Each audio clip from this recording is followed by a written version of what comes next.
The very first is phishing email.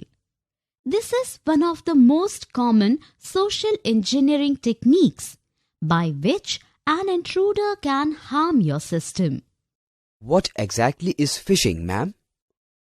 Phishing emails are emails which attempt to get sensitive information such as usernames, passwords, and credit card details, which itself lead to pilferage of money from your account.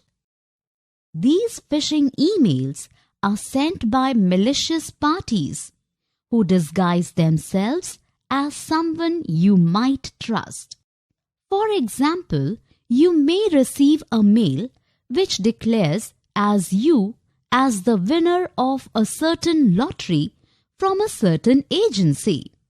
An unsuspecting user may click on this phishing mail to check what he or she has won.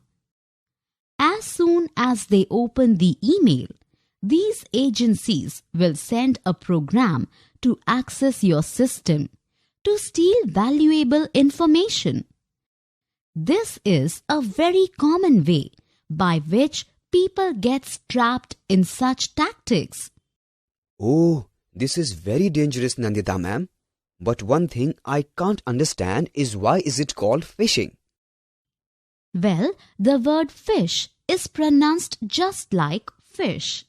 The phishing email perhaps uses the similarity of a fisherman throwing a hook in the water with bait attached to it and hoping that a fish will bite it and get hooked. So, we may be hooked into a contraception set up by fraud agencies to gain personal information through the internet? Definitely, Rajesh.